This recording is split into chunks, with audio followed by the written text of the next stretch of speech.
year because this is our actual first general membership meeting of the year. So I'm Cara Robin. I'm current president of the club. Thank you very much. And on behalf of our wonderful board, raise your hands please if you're on our board. Currently on our board. Look around. Yeah, we've got some really great board members, and you're all welcome to fill some slots that we have. We have a fundraising slot we could use, Phil, because you know we really are going to be needing a lot of money this year. We are opening our own headquarters with the West Side Democratic headquarters after probably sometime this summer, late summer. And we're constantly looking for money for that, looking for sponsors. We have currently in our treasury, we have $9,604, which is okay. This is in our federal account, but you know we could use 3 times that. We always give money to Senate candidates. Every election, we donate our money. We take in money not for ourselves, although we do buy like bagels and coffee cake and things like that. But we do count on our membership, we count on our generosity of our members and our fundraisers. So if you ever come to meetings and you see a little jar there and you want to put a few bucks in, we really would appreciate it. And when you pay your dues, if it's $25 and you could afford an extra $25, we really appreciate it because it's going. And we really need to support these candidates all over the country, and we can only do it if we have the funds to do it, as well as opening our headquarters. And you know, we contribute. We've got a coalition of Dem clubs. Each of us has to put in our share. So we're counting on you. Thank you. In our state account, we have $2,453, just a little bit, but that does help us to operate a bit. We have currently 297 dues-paying members. I think after today we'll have a few more, so we're kind of proud of that. That's a nice figure for membership. But we do have 2,000 people on our mailing list. So if any of you are on our mailing list but you aren't members yet, please sign up. There's Tracy in the back, our membership chair. She's always thrilled to have new people on board. So this has been a tough week, huh? Not that we were so surprised about what happened in the spineless Senate, but we do have a little shout out thank you to Senator Romney for at least standing up, you know? I mean, that was good because at least it's now the vote for conviction is bipartisan. Something you know who hates that it's bipartisan, but it is. And if only a few more had some spine, we might have been able to do something, but we didn't. And what does it tell us? It tells us that our work this year is so important, and we are counting on all of you to really get out there and help us. We did it. We did it in 2018, right? We flipped the House. We got to save that flip. We got to try for the Senate. We can't do anything. Our hands are tied, no matter what the House does, no matter how many bills you approve and send over. They just sit on them. We get nothing done because we have a Republican Senate, a Republican president. Are we all going to work to change it? Yes. Let's hear a yes, please. Please. Listen, we have phone banks. Our club runs a phone bank here every Monday, led by Ellen Bridle, our current political VP, and chair of our Victory Starts Today Elections Committee, every Monday from 4 to 8:30. And we are calling Arizona. We need to get Mark Kelly elected, okay? We need to continue with these calls. And we're going to take road trips out there. We already have. We work with Field Team 6 to organize and get out there and do the work. We need all of you to help. We can't have 5 or 6 people doing the same thing all the time. You know, there are also phone banks all week, every night, somewhere around the city. There's a phone bank that our headquarters is part of, that we are part of, and it all goes out in our e-letters, our announcements. Every week now we will be telling you where your opportunities are. Please check it, you know, look at, and just don't read it. Come on out and help. We need you, okay? We have some things coming up. So you all know the fiasco in Iowa, right? Oh my gosh, that was really hard. So now Nevada is coming up, and we have been called on to help. Okay, we have this, they want us to help to run the caucuses. There's over 1,000 caucus places, caucus, whatever they're called, centers. So they need our help. We have vans going out, we have discounted hotel accommodations. How many of you might be interested in going out? Can I see a show of hands besides like 1, 2, 3, 4, 5? Come on. It's really, actually it's fun, and we'll be doing something important. On Monday, when I post the results of our elections today, of our endorsements, I'm going to give you links to sign up for Nevada, okay? There'll also be a link to March 22nd fundraiser for Mark Kelly and his wife, the former wonderful Congresswoman. Tragic thing that happened to her, of course. Gabby Giffords will be our speaker. Ted, you're going to be there, we hear. And Sheila Kuehl will be speaking at this. This is the fundraiser for Mark Kelly. Karen Bass and Mike Bonin, who was supposed to be here today to run our club elections as he does every year, but he is at a memorial for his father-in-law in San Pedro, and he just couldn't make the trip back and forth. It's at the same time it's going on now. So he sends his regrets and hellos. So anyway, that's on March 22nd. Our club is a sponsor of this event also. So that link will go out too. It's called Making Ways for Democracy. And I would really appreciate if y'all came and made your $50 donation. That's the minimum. It's going to be at Bergamot, thank you, at Bergamot Center at the William Turner Gallery. It's going to be fabulous. It always is. And yeah, just really like you all to come out. And then the last thing I wanted to say before turning over our meeting to Ted Lieu is what's the exact date? On July 13th, Monday, July 13th through Thursday, July 16th, is the Democratic National Convention, the Democratic National Committee Convention to nominate our president, our candidate for president. It is in our president, yes, to nominate our president, yes, and it will be in Milwaukee, Wisconsin. And there is a possibility that any of us could become a delegate to go to this convention. Would any of you be interested in going as a delegate to this convention? Okay, great. There are 494 delegates from California. We have one of the biggest, if not the biggest, delegation in the country.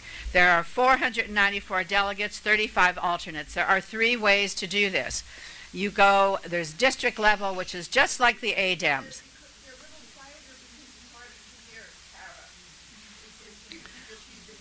Thank you, Tracy. Yeah, you know the ADEMs when you go out and you vote who's going to be elected to the California Democratic Party as a member. It's the same situation. You'll round up your friends to come out in your congressional district to vote for you. You choose your candidate, you run with that candidate. That's one way of being elected. Another way is a party leader elected official, and the other is at large. If you are interested, go to cadem.org. That's California Democratic Party. Cadem, CADEM.org. On the right hand of the screen, it'll say National Convention. Click on that. You'll get all the information that you need to try and run and go. I've been to 3 conventions. It's really exciting. It's fun. Whether you go as an elected delegate or you go as a guest, it is really fun. It's very exciting to see all of this democracy in action and what's going on, and everyone's energy is so high, and you're rooting for your candidate. So I hope to see some of you there. I'm planning on going. I think that's about it for me. I think it's time to hear from our illustrious Congress member, our really one of our favorite people out here on the Hill, as they say, doing the good work, tweeting it out every day. We hear it every day. He's a really fighter for our democracy, and I really needs no introduction from us. I want to bring up Ted Lieu. Congressman Ted Lieu. I'm gonna go sit down.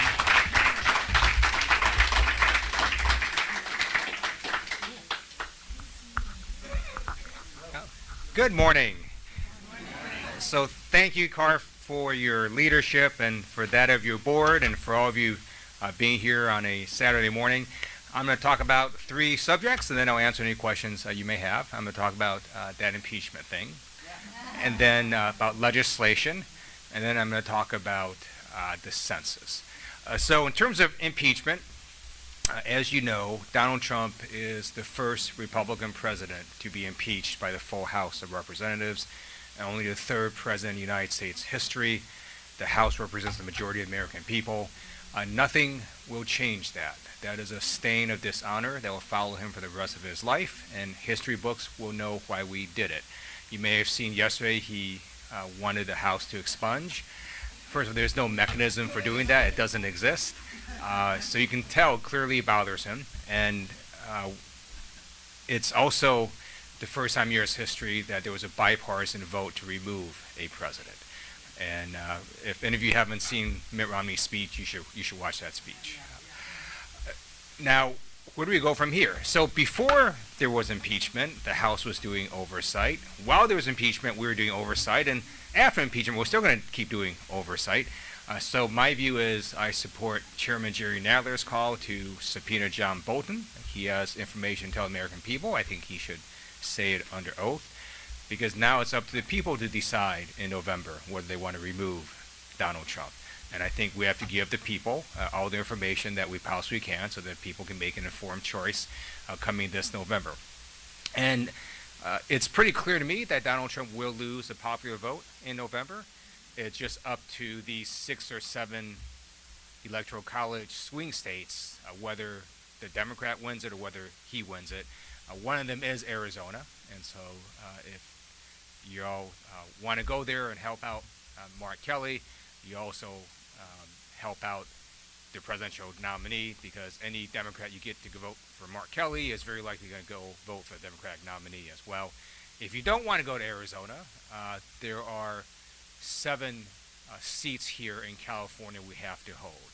You all were very helpful last term to flip 7 of these districts. We have 6 incumbents. We have Chrissy Smith running in the 7th one, and to the extent you can help those candidates out, it's still going to be a close race. TJ Cox in the Central Valley basically didn't know for 4 weeks whether he won or lost. He won by less than 1,000 votes, so these are very small margins of error, and we need all your help to bring back all these incumbents that you worked so hard to get in last term. Now, in terms of legislation, we have passed over 400 bills to the U.S. Senate. Over 275 are bipartisan, and they're stuck on Mitch McConnell's desk.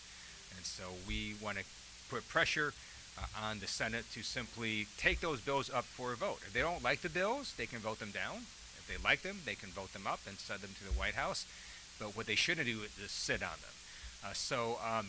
It's funny, under these really weird and strange congressional ethics rules, I can't tell you to call Mitch McConnell's office to urge him to put these bills up for a vote.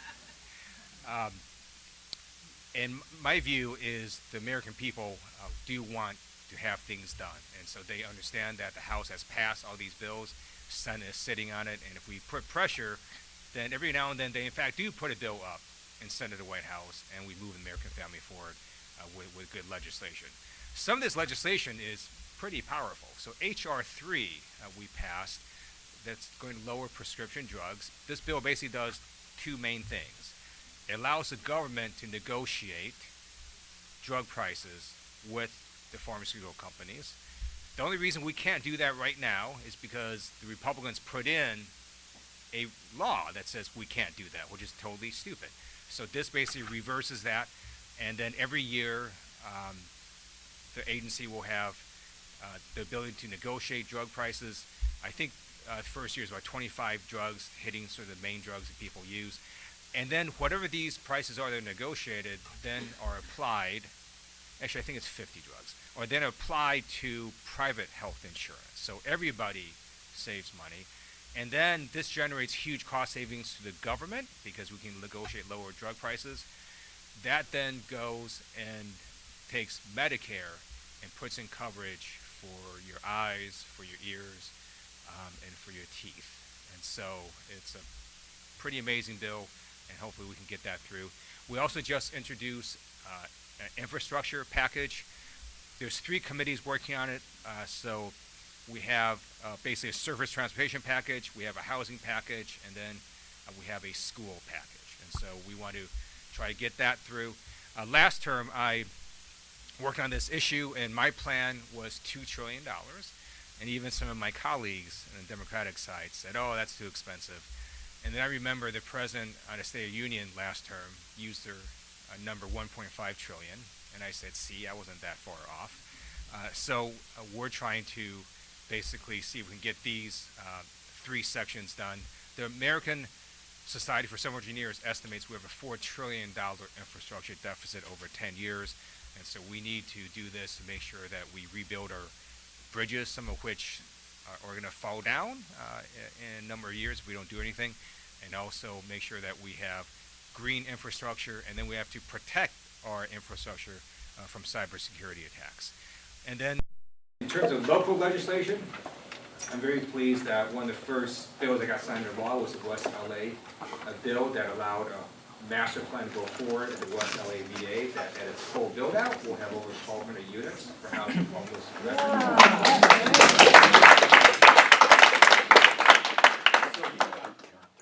Building 209 was renovated, it's open, it's housing homeless veterans. This year, 2 more buildings will break ground in the spring. One will break ground in the summer, and they're projected to be completed towards the end of next year. And then about a month or so, temporary bridge housing will open at the West LA VA.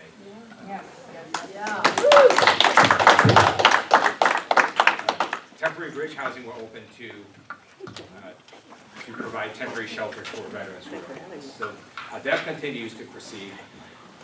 In terms of the homeless issue, the overall majority of people who are homeless don't happen to be veterans. And so the federal government has very limited jurisdiction. We only basically deal with homeless people who happen to be veterans. We have this amazing HUD VASH voucher program that gives them housing plus services through the VASH part. But just because this is it always has been doesn't mean it has to be the way it is. And so that's why Senator Feinstein and I have introduced legislation that would have the federal government provide nearly $4 billion over 5 years to local jurisdictions to help anyone who is homeless. And this would be in the form of local grants to cities and counties. And it's been introduced, and our hope is we can get it through the House. Homelessness is an issue that has gotten bipartisan support in the past, so we think there may be a chance of getting it through the Senate, so we keep pushing on that issue. And then let me conclude on the census, and I'll answer any questions you may have. On March 12th, letters will go out to basically everyone in America who has a mailing address that, hey, you need to fill out this census. And it's going to give people 3 options. They can do it online, they can telephone it in, or they can mail it in. For the first time, the census is trying to use online to get the bulk of the people to do this. It's got advantages and disadvantages. One of the things the census is going to do is have a map that gets updated relatively frequently that will basically tell people by census tract which census tracts are filling these forms in and which are not, which would then allow cities and counties and the state or local organizations to then go to those areas and remind people to fill out this census. And this is extremely important for 2 reasons. One, it has to do with federal resources to the local communities. Estimates are that for every person who is not counted, the local community loses $2,000 per person per year for 10 years. That's a lot of money, right? For everyone, that's basically $20,000 over 10 years. You multiply that by not just a few hundred, if you multiply that by not just a few thousand, but by several 100,000, that is a huge amount of money that we could be losing from the federal government. And second, it is used to determine the number of members of Congress that the state has. And there's different models that look at which states will gain and which will not. One of these models has California losing one congressional seat with a margin of about 40,000 people who fill it out or not. So in a state of nearly 40 million people, that's an awfully small margin. So if we can just get enough people to fill it out, hopefully we won't lose any congressional seats. If a lot of people do not fill it out in California, we could lose up to 2 congressional seats. So there is a lot at stake. And to the extent, now that we'll fill it out, but also get others to fill it out, that'll be extremely helpful. So with that, happy to answer any questions you may have, and thanks for having me here. Yes? Yes. What about houses by the age that are becoming more and more places that are homeless, and that has not been really dealt with much, and their need for caregivers with them, they're not eligible for Medicaid. So thank you for that question. So there's different things going on. There is just sort of straight up senior housing. When I was on Torrance City Council, that's an issue I supported. There's also housing that requires some level of care. A lot of these are not things that the federal government has a lot to do with. If you give me ideas, I'll look into it. A lot of it is controlled at the local city and county level, but I'm very, very supportive of having additional housing for seniors, including those that provide some level of care. Yes, Nancy. Thank you so much for everything you do, specifically for veterans. At your November 11th event at the VA, you did mention the housing that's already being provided there, but you also mentioned you just introduced a bill to earmark any income coming into that facility, not just going to the general federal budget, but earmark for that VA. Right. I should have paid attention, but that. Yeah, thank you. So we're not going to use the word earmark. So there's two bills. One of them has to deal with easements. So MTA is going to run a subway to the West LA VA, and they're going to need an easement for that, and they're going to pay money to the federal government. And the bill simply says, whatever easements the West LA VA grants, that money goes back to the West LA VA instead of going to the General Treasury. Second bill, there has been some fraud at the West LA VA from past leases, from basically things that should never have happened. People just flat out broke the law. And this says any recovery in court cases from those fraud suits, that money, instead of going to the General Treasury, will go right back to West LA VA to benefit the veterans there. So that's what those two bills do. And that did remind me a little, just real quick on transportation and infrastructure again. So I'm very pleased that the MTA recently voted to run the Green Line down to Torrance, essentially, through the South Bay before the Olympics. And it's something that I remember when I was in the state legislature working on. I thought, maybe my grandchildren might see this. So I'm very pleased that's all been accelerated, and we look forward to that happening. Yes.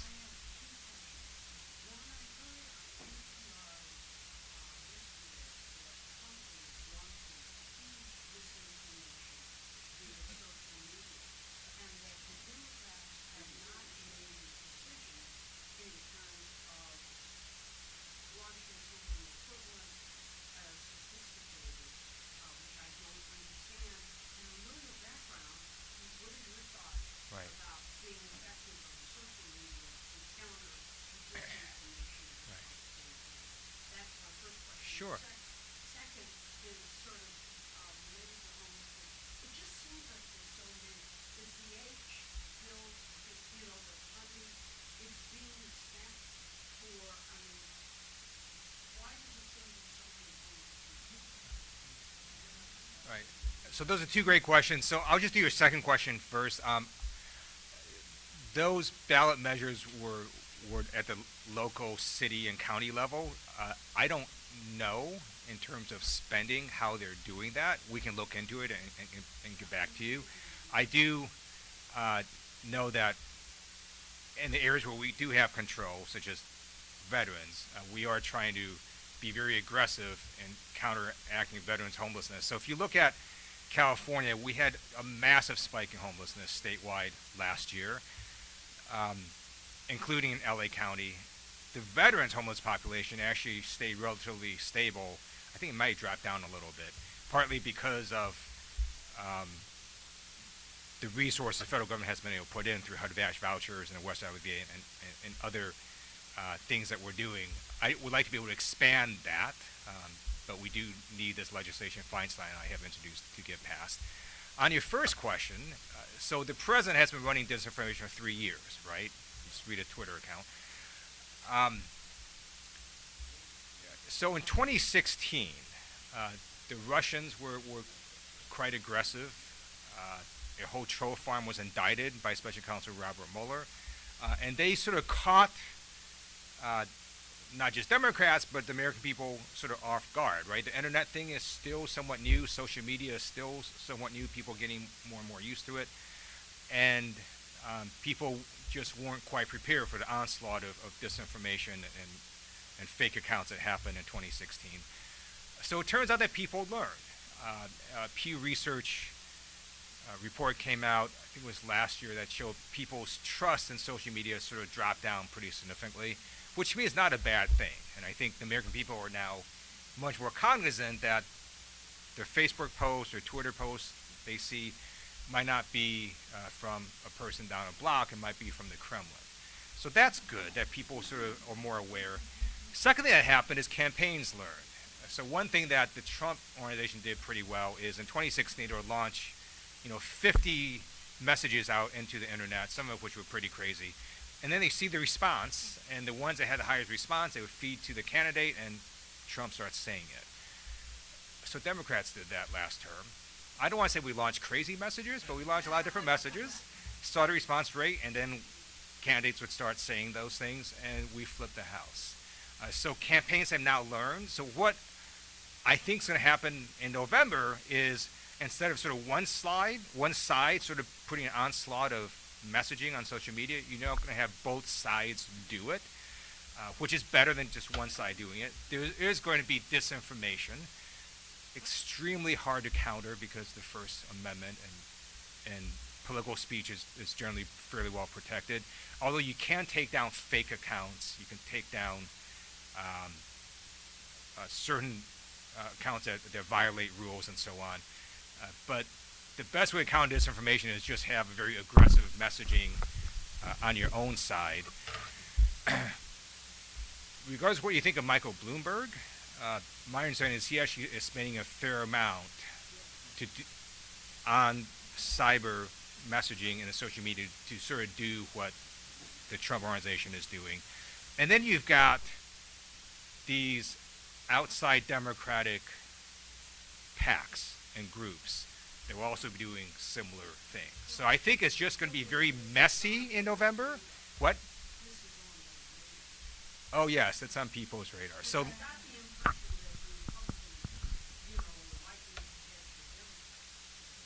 they were in 2016.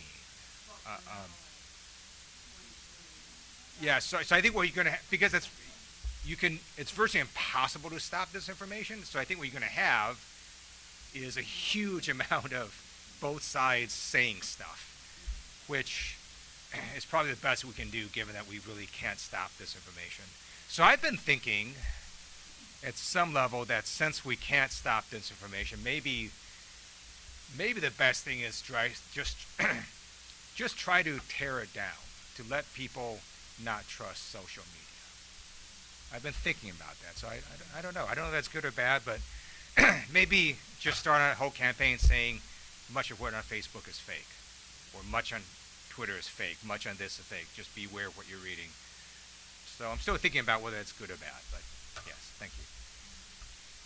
Yes. Similarly, the Iowa caucus, it turns out that basically there were security issues where one the trolls got hold of the phone line and they jammed the phone line.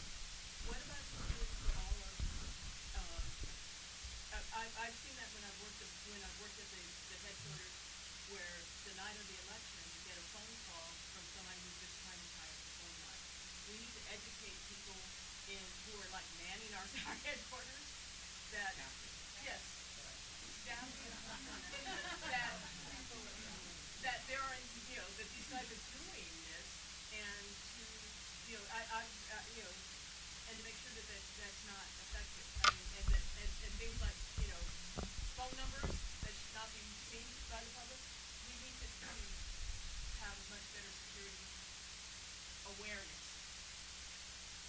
You're absolutely right.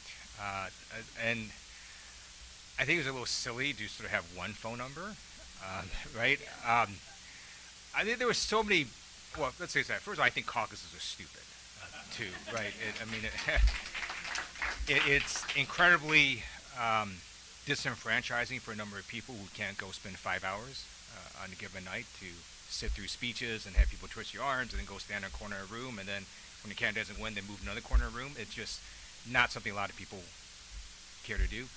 And second, it is such a small number of voters. I think it was like 170,000 maybe or so. There are 750,000 people living in this congressional district. And so it's just a ridiculously small number with such an outsized impact. I'm not sure why Iowa goes first. I don't think it should go first. So I think there's a whole bunch of changes that should be made. And then just in terms of that app, so I'm a recovering computer science major, and I can just tell you, like, a program just never works the first time, or the second time, or the 25th time. You literally have to test it hundreds and hundreds of times to make sure all the bugs are out. They absolutely did not do that. And then they didn't train these people, so it was completely ridiculous that a whole bunch of these caucus chairs didn't even bother to download the app. And so you had a huge number of various breakdowns in how it was done.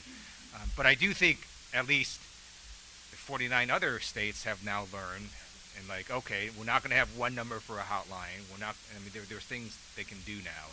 Yeah. More like the volunteers who were at like the den headquarters that day, voting day, okay, to make certain that across the country that they understand that these phone jammers are out there. And, Right.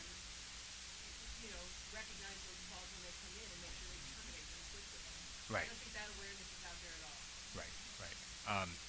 Of course, the easiest way is they absolutely knew who these caucus chairs were. Why didn't the state party just call them on their cell phone and go, hey, what are your results? I mean, it can't be that hard, right? So I don't know what happened there. Yes, Linda. Are you concerned about the party not unifying tonight and what the ultimate nominee is? Because I am. What you think about and what you think the strategy is to really Right. Yeah. So right now, I am enthusiastically neutral. And so I'm going to see what happens. I'm going to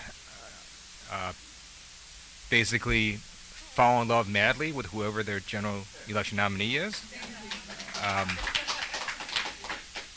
If anyone thinks any of our current nominees are worse than Trump, you're stupid, right?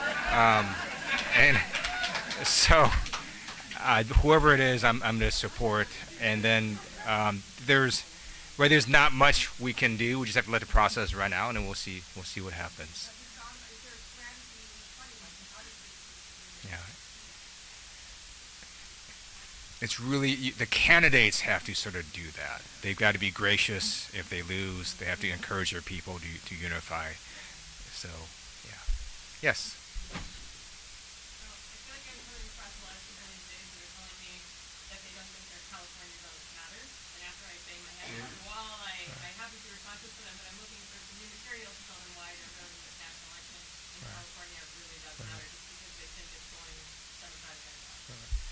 So it really matters in terms of holding and potentially expanding the House. So there was one of the leaders of the Republican congressional arm basically said we can't flip the House without at least winning some seats in California. And so if we simply hold California, we still retain control of the House. And just how important that is, it wasn't just impeachment, right? If we never flip the House, there would never be this mark on Donald Trump for history. But also, a lot of really significant things do require changes in the law. And so with a Democratic House, we're just not going to do bad changes to the law. So I'll give you an example. Immigration, the president talks a big game on it, right? And he wants to do all these things. It's really just at the margins. The Washington Post reported a couple years ago that if all of the president's crazy ideas went into effect, he can slow demographic change by about 5 years. And that's because most immigration is legal. It happens every day, every year. And I'll give you an example. In 2016, before Trump was president, the U.S. allowed nearly 1.2 million legal immigrants in the United States. In 2018, the U.S. allowed nearly 1.1 million legal immigrants in the United States. Yes, there is a slight difference. It's not a huge difference, right? And so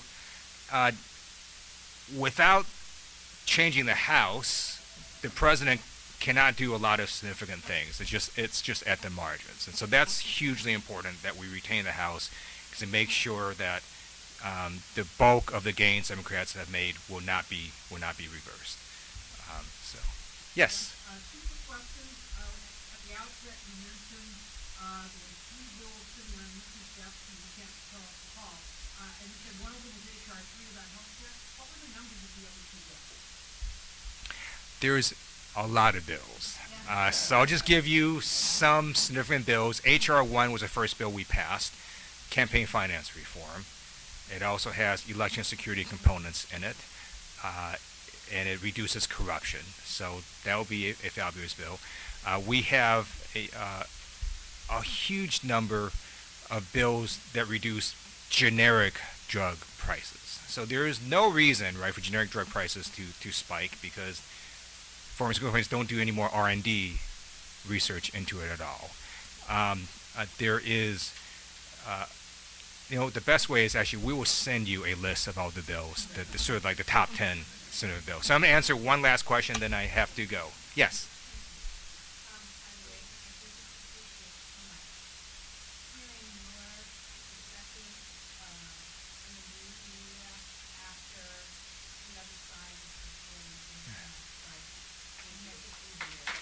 Thank you. Okay.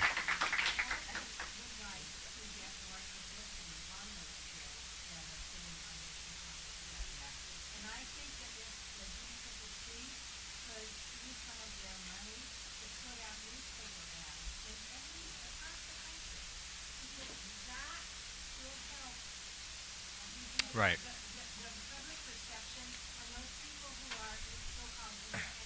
Right.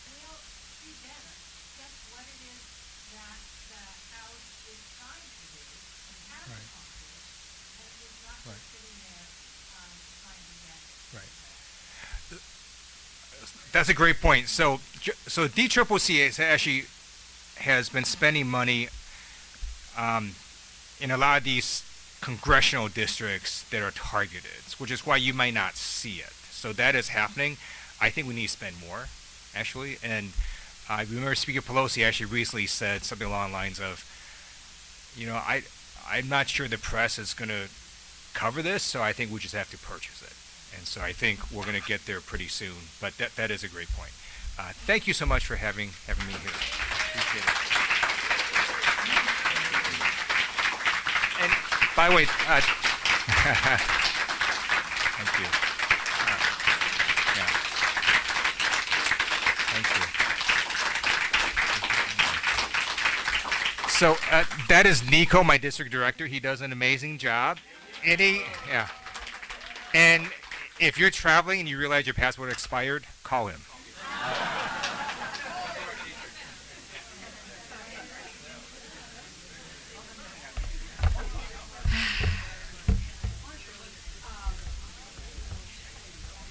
Thank you so much, Ted. Thanks, Ted, and bye. Good luck on your next event. He has to travel to another event. Thank you, Nico. Okay, so moving on. It's always exciting to hear from one of our major representatives here. I did want to introduce Robert Pullen Miles, who is the mayor of Lawndale, another club member.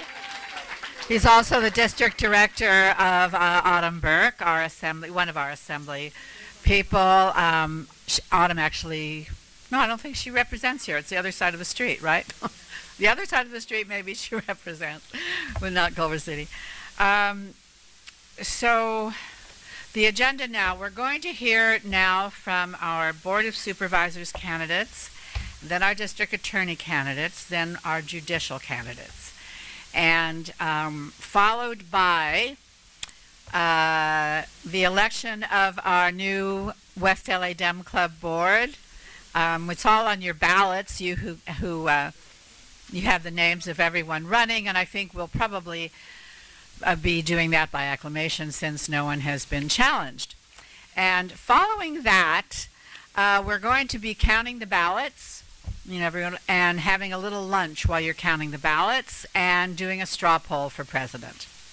We'll try and figure that out by going to different sides of the room for our candidates. Last time we did it with candy kisses, but it was just too complicated this time to see, just to have an idea of where West LA Dem Club stands in the order of our presidential candidates. So, without any further ado, I can't shout, so nor can our candidates, I don't think.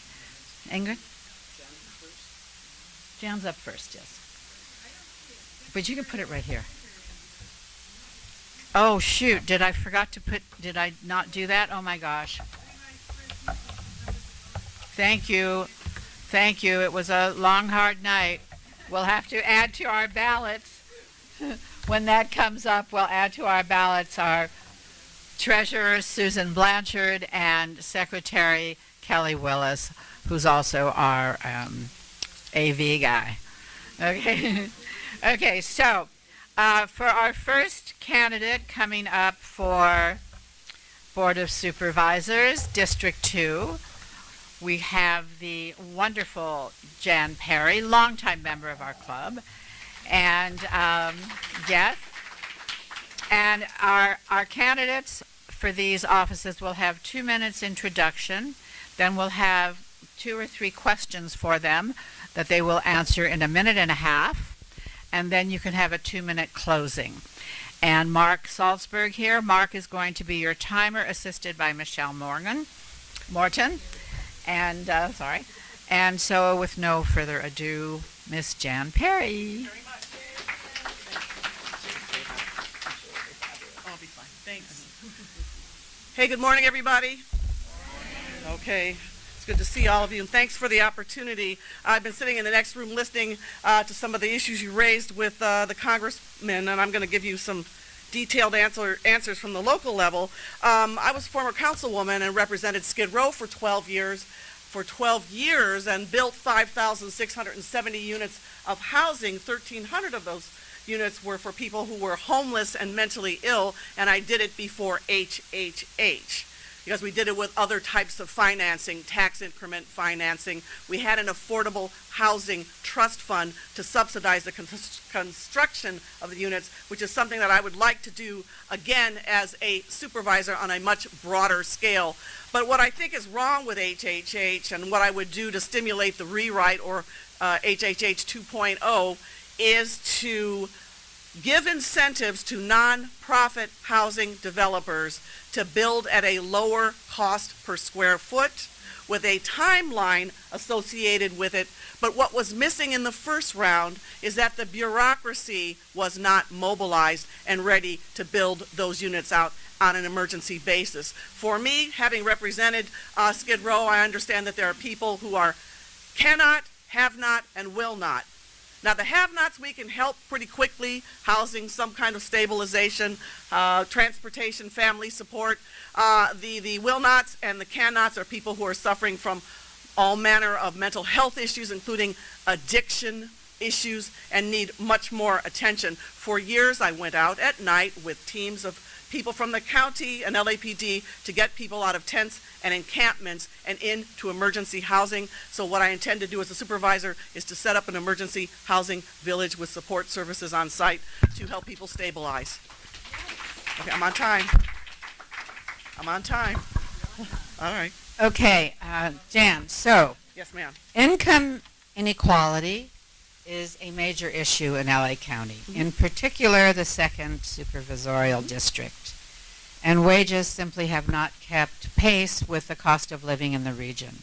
What will you do to protect and expand the rights of working people, to combat income inequality, and what is your plan to preserve and rebuild the middle class in LA County and expand opportunities for working people to join the middle class? Okay. All right, Thank right? you. Minute and a half. Okay, let me go fast. All right, first of all, I'm the daughter of members of the greatest generation, the World War II generation, who were able to buy their homes with the GI Bill, and so there was nothing but equity. And now as the generations shift, the middle-aged children and the grandchildren, some want to come back, some don't. Some want to sell their parents' homes, which is not a good idea. What I propose, so that we can stabilize communities, because, you cannot afford to buy the home you were raised in or born in, is to be the hedge against inflation and to create a system with the county procuring through nonprofits, helping people take their equity, convert it into long-term leases, so you create an income stream that goes back into the community, back into families, so that the children and the grandchildren will have an economic reason for hanging on to those properties instead of walking away and then letting speculators pick up entire blocks of property and flip the very nature of a community, which is why they're there in the first place, because it is a community. So that's that. And on protection of wage, for every development there should be, and I have always done this, a community benefits agreement. Not only to hire from people in the affected zip codes or hire people from zip codes where people are facing economic challenges, but to be able to require them to pay a living wage if they take any kind of public money, public subsidy, or even tax benefits. So that with every project that goes forward, there is a community benefit tied to it. And, I'll be looking at things like the stadium over in Inglewood, things like that, to make sure that those things were done. Stop. Okay. Okay, climate change Yes. is one of the gravest threats facing humanity, and Los Angeles is gravely delinquent in confronting it. Yeah. What will you do to prioritize addressing it in the county? What are your plans to improve our air quality, attain climate justice, and ease the housing crisis by improving access to mass transit and auto alternatives? Okay, I'm trying to remember. 1 minute, right? 1.5? 1.5? 1.5 minutes. Okay. All right. Climate change. First of all, I want to shut down the Inglewood oil field. 90% of it is in the county of Los Angeles. And as you know, if you're familiar with the second district, you know the second district is rife with oil and gas activity in close proximity to where people live. That is a danger to people's air quality, a danger to the quality of their water, and destabilizes homes, all that, subsidence and hydraulic fracking. It needs to be stopped, and I will work very hard to do that. As part of climate change, once I'm able to get that field shut down, and that's over 1,000 acres, the largest urban oil field, then we'll have a conversation, a vetting about what the community would like to see, whether they want permanent open space, whether they, once it's safe, but to create an open space and to make sure that it's used to its highest and best use to benefit the greatest number of people. With respect to housing, in the unincorporated areas, the supervisor is the only form of governance that there is. I will be making sure that we put out notice of funds availability by establishing an affordable housing trust fund to bring in more nonprofit housing developers to do mixed use and mixed income with an emphasis on things like I've already done. Housing for grandparents taking care of their grandchildren. Housing for single parents taking care of their kids. Housing for people over 55. Housing for vets. Housing for people who are in recovery. Housing for kids who've aged out of the foster care system and may have children of their own. Okay? And final question. Municipalities are now prevented from enacting rent control laws under a state law called Costa-Hawkins. The city and county of Los Angeles voted last year to support an initiative to repeal Costa-Hawkins. Did you support this proposition Yes. last year? Yeah. Yes, yes. And if elected, would you support a rent control initiative that would give power back to cities and counties to enact rent control laws? And can you expand on that a little bit? Yeah, I think, to be dictated to from Sacramento, here's the best example of why that's a bad idea, is SB 50. Okay, Senate Bill 50, Scott Wiener, when you get dictated from the top down, from people where the power kind of rests more in Northern California in that scenario, and they don't understand the difficulties and the challenges and the complexities of not only Los Angeles County, but the basin in general, that we have 10 million people down here. We have far more people down here than they do in Northern California. So I believe in local control, and I believe in leadership. I believe in being courageous. I don't believe in hiding. And I also understand that we're under term limits. And when you have the opportunity to build and to serve, you have to run with it, because you only have a limited amount of time. So if you really want to make a change, you've got to be out there with people, talking to them, debating with them, vetting with them, and to come to some conclusion so that you can do what you say, get housing units built, and get more people, more millennials, more Gen Zs, get them off your couches, get them out of your house and get them going, get them jobs. I want to work with young people now to get them ready to be able to work for the 2028 Olympics. So that means we probably need to talk to the 11-year-olds and go in the junior high. No, but I'm serious, because a lot of 11-year-olds are in schools where they have culinary arts programs. There's going to be a lot of opportunity for hospitality jobs, and that'll be the first job for somebody who's 16. Done. I think that's your time. All right. All right. Okay, so, and then you want to take a minute and a half to close here. Okay. Yeah, that sounded like an EKG or something. Or you're trying to restart my heart. You have a lady there. There's a lady raising her hand. Stephanie, did you have a question? Yes. I live near the Inglewood oil field, and we'd love to get rid of it, but how do you propose to do it? Well, I've been talking to engineers, I've been talking to lawyers, and developing a plan. And one of the things we're going to have to do is to see I already know what the process is, to revoke the permits. But also there are a number of leaseholders. It's a patchwork quilt of leaseholders on there. And then that's the third rail on trying to get because, some people, even though they get a little bit of money every month, they like to have that money. So, They've been running it since 1920. that's right. So That's right. they were there before the homes are around. I know, that's the argument. But then, if you know people who live on Ona Crest, you understand, an Arch Crest, you understand the high incidences of cancer and things like that up on those streets. So, and even the people over in View Park are complaining about condensation inside their closets and inside their cabinets, and they feel it's related to hydraulic fracking. So between working with engineers, working with lawyers, figuring out a strategy to satisfy the people who get the residuals so that they can feel compensated and let it go. You know what? Yeah, you got to buy them out. Yeah. Okay. We have this- Sorry. yeah. Okay. I'm sorry, we really can't. Okay, take let me questions. close. We're on a big thing. All right, the boss, she's the president, so, she's the boss. Okay. All right, so I have 1 minute and 30 seconds to close. I will begin. So, one of the highest and most important issues for me is to be able to treat the issue of homelessness as it is. It is a FEMA-like emergency, and work immediately to go to emergency services to get people off the street. I knew that when I was a councilwoman, which is why I established a 650-bed year-round emergency facility with enriched services on site, so that I could give LAPD an alternative to arresting people and doing a 72-hour psychiatric lockup, because that doesn't do any good for anybody. And to put people back out in the street is a waste of resources. I was also very, very aggressive in making sure that I built as many housing units as I possibly could to make sure that we helped any population who needed help.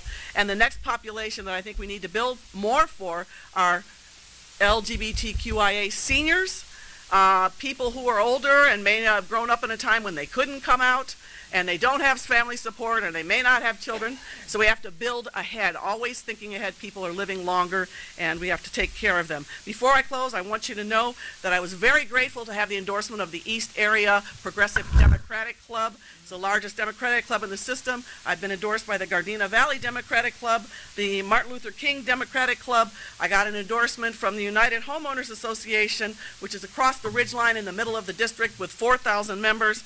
And I'm proud to have the endorsement of Black Women for Positive Change, former Mayor Jim Clark, County Assessor Jeff Prang, just to name a few. JanPerry2020.com. Thank you very much. Thank you. My name, Tazza? Okay, thank you. Thank you, everybody. Oh, boy. How many were displaced from the Skid Row area and from the South Central Farm during your No, I'm sorry. She's done. Oh, hey, hello. Excuse me. Here we go, pointing fingers. That's not nice. You're supposed to indicate. Pointing sends out those knives, everybody. Indicating is much more elegant. Thank you. And now our next candidate, Holly Mitchell, has not been able to come. She's down at UCLA. I'm sorry. What is it, Kathy? Yeah. So I'm going to introduce her a surrogate for Holly, Kathy Paspalis, who will speak for. I'm sorry. Unpronounceable Greek last name. It's all right. For Senator Holly Mitchell. All right. You can have 5 minutes. Thank you.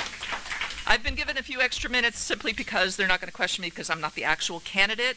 So just so you know, it's, kind of fair is fair. You can't see me because I'm not Holly and I'm not 6 feet tall. So my name's, first of all, good morning. Thank you for all for being here. I'm Kathy Paspalis. I'm a former member of the Culver City School Board. So I've known Holly for over a decade. It's really hard for me to even talk about her within just 5 minutes. But she isn't here today because she's speaking at the State of Black California as part of her, she was asked in her role as state senator. And she is, ironically enough, speaking on a panel on civic engagement. So thank you all for being here and being civically engaged. Holly Mitchell is both from and of this community. She was born and raised in Leimert Park and has been working in public service her entire adult life. Prior to running for elected office, she was the CEO of Crystal Stairs, which is the largest family and child development nonprofit in California, which connects families to child care and social services like CalFresh, etc. So throughout her entire life, she's worked to remove the barriers that keep families in poverty and to strengthen our communities so all Californians can thrive. She's authored some of the most significant pieces of legislation to improve the lives of poor. Somebody lost their phone. They have a Find My Phone alert going. That's what we're hearing. All right. Sorry, Kathy. I'm so sorry. Okay. So I was starting to say that she's authored some of these amazing bills to improve the lives of poor, working, and middle-class people, black people, and communities of color. Holly's been in the legislature since 2010. She was our assembly member over on this side, and she's currently our state senator. She has authored the Fair Housing Opportunities Act to prevent homelessness by allowing residents with vouchers to have a fair chance at applying for housing without being turned away by landlords simply for having a voucher rather than having a different source of income to pay the rent. She's authored and championed the Crown Act to end hair discrimination at schools and workplaces that disproportionately impacts any woman without straight hair or any gender non-conforming person like me who has short hair, right? So the equity and justice package that she's passed is also really a key piece of legislation that she has championed and authored. It's an unprecedented criminal justice reform package that included no longer being able to try minors as adults or allowing our children to waive their Miranda rights. We don't do that anymore in California because of Holly Mitchell. So, and yeah, I heard some applause on that, and I really think it deserves it. So why County Board of Supervisors? Well, first of all, if you don't know it,